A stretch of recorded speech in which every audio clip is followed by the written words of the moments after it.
خلاص عنده 4 صفقات عايز يكمل القائمة الأفريقية في المرحلة الجاية، وبرضه احتياجاته للفريق. يمكن مكليش قعد مع رئيس نادي الزمالك واتكلم في عدد من الصفقات هيتم الاختيار منها بالتحديد زي ما هقول لكم بالظبط، وكمان جدد طلبه.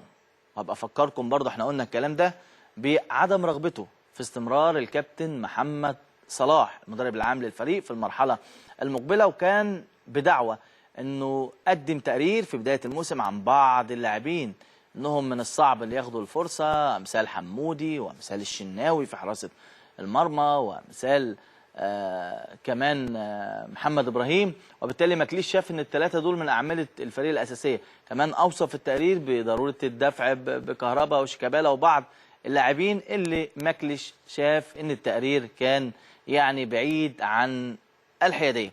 الزمالك بيفكر في عدد من اللعيبه في خط الدفاع. شايف ان محمود حمدي من الجيش هو صفقته المقبله، وعودة ياسر إبراهيم طبعا من الإعارة لسموحة. ومحمود حمدي في كلام من أكتر من نادي على محمود حمدي، لكن الزمالك شايف إن محمود حمدي مساك الجيش ولاعب منتخب الشباب، يعني هو اللي هيبقى ضمن حساباتهم. كمان ناحية الشمال بيقارنوا بين أيمن أشرف ومحمود وحيد. أيمن أشرف لاعب سموحة ومحمود وحيد لاعب المقصة، لكن أيمن أشرف وفقا لمعلوماتي ان في نادي منافس بيتنافس على ايمن اشرف.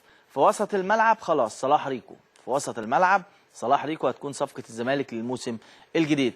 تحت الفراودة الزمالك بيشوف محمد جابر ميدو، ده لاعب المقصة.